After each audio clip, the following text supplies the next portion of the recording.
कश्मीर से लेकर कन्याकुमारी तक, गुजरात से लेकर अरुणाचल तक, सत्ता के गलियारों से खेल के मैदानों तक, नहीं छूटती कोई खबर। सबसे सटीक, सबसे दमदार, सिर्फ प्राइम टीवी पर।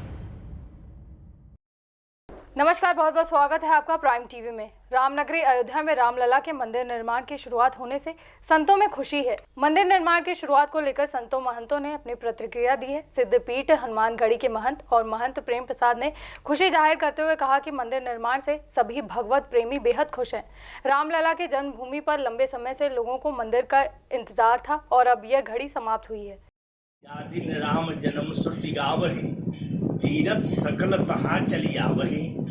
तो यह चौपाई चरितार्थ हो रही है कि आज के दिन श्री अध्यक्ष नित्य गोपाल दास जी महाराज जा कर के देखे और देखने के बाद श्री राम जन्मभूमि का कार्य प्रारंभ करवाया या किया। यह सुनकर के वही हर्ष, वही उल्लास, वही प्रसन्नता सारे हिंदू समाज और संतों के तथा और भी जो भगवत प्रेमी भक्त हैं, चाहे वो देश में हों विदेश में हों, वो इस बात को सुनकर करके उसी तरह से हर्षित होंगे। लॉकडाउन के बीच गोरखपुर में हुई एक शादी काफी चर्चा में है। दरअसल कुशीनगर की रहने वाली दुल्हन अपने परिवार को लेकर दूल्हे के घर गोरखपुर पहुंच गई। दूल्हे के पास पहुंचने के बाद दोनों ने काफी सादगी के साथ शादी की। दुल्हन ने बताया कि 23 मई को शादी थी, लेकिन ससुराल वालों की तरफ से देरी होने पर दुल्हन खुद ही उसके घर पहुंच गई और नियमों का पालन करते हुए दोनों ने शादी कर ली। इसका ये कारण था कि उन लोगों ने 20 तारीख को ही परमिशन ले ली थी और हमें परमिशन नहीं मिल रहा था। हमने 2-3 बार प्रयास किया, उसमें मैं विफल रहा परमिशन लेने में। एंड टाइम पे मुझे 22 तारीख को मेरी परमिशन की मंजूरी दे दी गई शादी की। उसके बाद से मैं 23 तारीख को भी मैं शादी करने में असमर्थ ही था, लेकिन उन लोगों के कहने के अनुसार तो वो लोग कहें कि ऐसा है कि मैं खुद स्वयं आपके घर पे आऊँगा। तो इसी कारण मेरी 23 तारीख को फिर शादी हुई।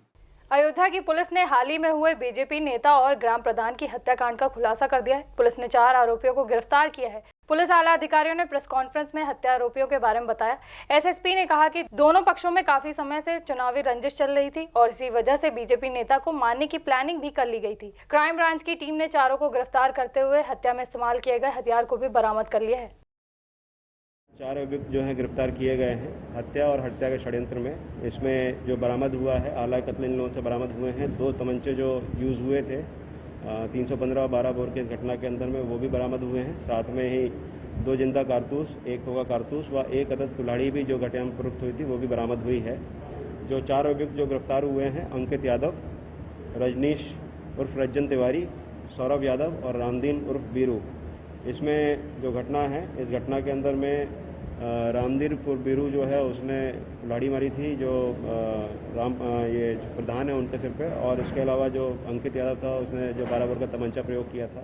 फर्रुखाबाद के मोहम्मदाबाद क्षेत्र में एक अधिवक्ता ने बीजेपी नेता पर गंभीर आरोप लगाए हैं। अधिवक्ता ने बताया कि नेता ने उसे जान से मारने की धमकी दी है और इसी धमकी के बाद उन्होंने एसपी को तहरीर देकर शिकायत दर्ज करने को कहा है। साथ ही अधिवक्ता ने ग्राम प्रधान पर भी आरोप लगाया कि नेता की शह की वजह से वो भी ग्रामीणों के साथ मारपीट करते हैं।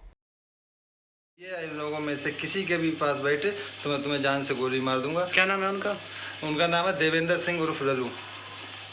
जी, कोई पार्टी वगैरह से हैं? उनके बड़े भाई जिला महामंत्री हैं शैलेंद्र सिंह राठौर। किस पार्टी से? क्या धमकी दी है? बोला कि कोई भी पुलिस प्रशासन सरकार मेरा कुछ नहीं बिगाड़ सकती, ये तुम अच्छी तरीके से जानते हो। अगर तुम यहाँ गाँव में दिख गए तो मैं तुम्हें गोली मार दूंगा। प्रवासी मजदूरों को घर भेजना जारी है। ऐसे में ललितपुर में एसपी ने कोरोना महामारी के चलते एक अनोखी पहल शुरू की है। एसपी ने प्रवासी मजदूरों के बच्चों को गोरखपुर जाते समय रेलवे स्टेशन पर आर्मी और पुलिस की वर्दी भेंट की। बच्चों को वर्दी मिलने की एक तस्वीर भी वायरल हो रही है। वर्दी मिलने के बाद बच्चों ने जय हिंद बोलते हुए सैल्यूट किया। इसी के साथ ही रेलवे स्टेशन पर प्रशासनिक अधिकारी भी मौजूद रहे। ललितपुर में हमारे बॉर्डर से बहुत सारे प्रवासी श्रमिक अपने परिवार के साथ अपने मूल निवास के लिए जा रहे हैं, जो हमें अपने ट्रेन्स में उनको बसेस में बिठा के हम उनको गंतव्य के लिए रवाना कर रहे हैं। उसी क्रम में आज हम लोगों ने रेलवे स्टेशन ललितपुर से एक ट्रेन जो गोरखपुर के लिए रवाना हो रही थी, उसमें श्रमिकों को हमने रवाना किया सुरक्षित। बच्चे थे कुछ उनके साथ, उन बच्चों को हमने यूनिफॉर्म दी जो आर्मी की और पुलिस डिपार्टमेंट की थी। देखने में बच्चों को ये यूनिफॉर्म बहुत अच्छी लगी और इतने खुश हुए कि उन्होंने फ़ौरन ही वो यूनिफॉर्म पहनी और फिर वो पहन के हमें उन्होंने अपनी यूनिफॉर्म दिखाई और उनके अंदर एक जज्बा अपने देशभक्ति का, अपने देश के लिए जागा कि वो बड़े होंगे तो वो अपने देश में भारतीय सेना में काम करेंगे और भारतीय पुलिस में काम करेंगे, ऐसा उनके अंदर एक भावना जगी। 59,000 शिक्षक भर्ती के मामले में कुछ बच्चों ने सबसे अधिक अंक प्राप्त किए हैं, लेकिन सोशल मीडिया पर कुछ फर्जी रिजल्ट भी खूब वायरल हो रहे हैं। इस पर गोरखपुर के बेसिक शिक्षा मंत्री जी ने अपनी एक वीडियो जारी करते हुए स्पष्टीकरण दिया है। कहा गया कि आज के समय में ज्यादा नंबर लाना कोई बड़ी बात नहीं है। ये सब देखिए अनर्गल आरोप है। आज तो बच्चे 99.9% नंबर, 99.8% नंबर, आप देखिए ना सीबीएसई आईसीएसई स्कूलों के रिजल्ट, तो आप उन पर भी जांच कराइए। आजकल बच्चे जो परिश्रम कर रहे हैं वो नंबर ला रहे हैं 150 में 140, 142, कोई अस्वाभाविक नंबर। अब उसी में से एक कोई यादव लड़की है जिसने कौन बनेगा करोड़पति का कंपटीशन जीता था। जब उसने जीता था तब लोग उसकी सराहना कर रहे थे कि बहुत तीक्ष्ण बुद्धि की है, तो अगर वो नंबर ले आई है 135 से 140, तो आज हम उस पर संदेह कैसे करने लगे। इसलिए ये सब अनर्गल प्रलाप है। देखिए, अगर किसी व्यक्ति का सिलेक्शन कहीं नहीं हुआ है या वो क्वालिफाई नहीं कर पाया है तो वो जो आरोप लगाने लगे उस पर जांच कराते रहे, तो इस तरह से तो कोई भर्ती प्रक्रिया संपन्न नहीं हो पाएगी। एटा के कोतवाली इलाके में तेज रफ्तार ट्रक ने बाइक सवार को टक्कर मार दी। इस एक्सीडेंट में बाइक सवार महिलाओं की मौके पर ही मौत हो गई। एक्सीडेंट के बाद पुलिस ने शव को पोस्टमार्टम के लिए भेज दिया। साथ ही आरोपी ट्रक चालक को भी पुलिस ने हिरासत में ले लिया है और बाइक सवार युवक की हालत गंभीर बनी हुई है। तो उधर से ट्रक संख्या यूपी 83 80 50 89 बहुत तेजी व लापरवाही से ड्राइवर चलाता हुआ आया।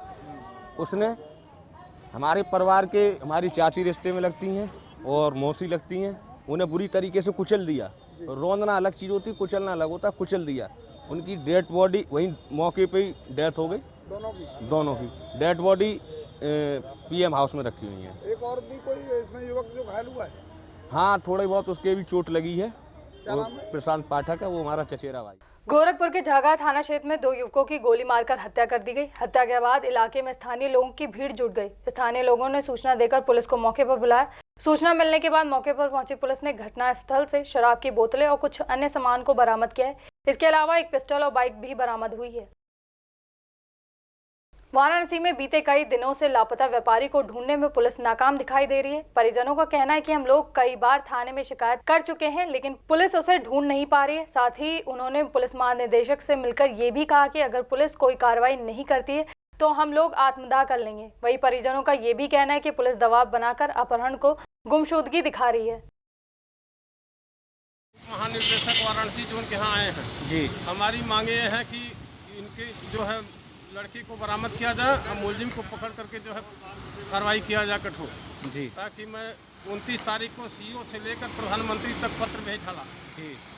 देश कोरोना वायरस जैसी गंभीर बीमारी से जूझ रहा है, जिसके खिलाफ हम सबको एकजुट होना होगा, क्योंकि जब आएंगे साथ तभी बीमारी को देंगे मात। आप भी घरों में रहकर दें अपना योगदान। हम आपको हर खबरों की देंगे सटीक जानकारी। तब तक आप रहें सेफ और अपने परिवार को